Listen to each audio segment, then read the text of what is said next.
Ouvrons ce journal en parlant de l'agression rwandaise sous label M23. Le vice-premier ministre, ministre des Affaires étrangères, est en croisade diplomatique au siège de l'ONU. Porteur du message du président Félix Tshisekedi, Christophe Lutundula sera ce vendredi devant le Conseil de sécurité pour dénoncer l'agression dont est victime la République démocratique du Congo et réclamer la levée de l'embargo camouflé sous le régime de notification pour l'achat d'armes par la RDC. Bien avant, Christophe Lutundula a entamé la série des consultations avec les représentants permanents des quelques pays membres du Conseil de sécurité. Reportage.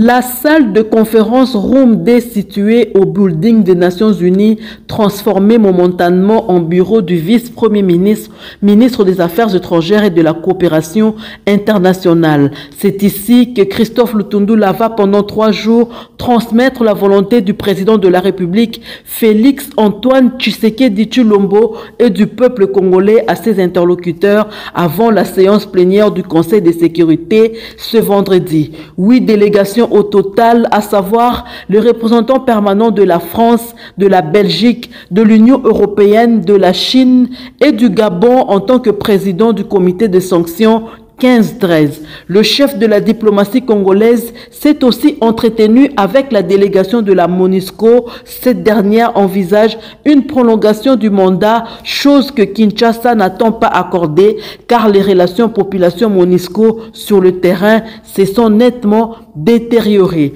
La SADC et le mécanisme ad hoc de vérification confié à l'Angola ont également eu droit aux vérités du vice-premier ministre, ministre des Affaires étrangères et de la coopération internationale. Ces vérités portent sur la nécessité de lever la condition des notifications à l'achat d'armes par la République démocratique du Congo, le mandat de la MONUSCO, la médiation angolaise et le consensus sur la cessation des hostilités dans l'est de la République démocratique du Congo. Les représentants des pays membres de la SADC ont reçu les remerciements de la République démocratique du Congo par le vice-premier ministre, ministre des Affaires étrangères et de la coopération internationale, Christophe Lutundula Palapena Pala, lors du déjeuner de travail qu'il a organisé à l'occasion.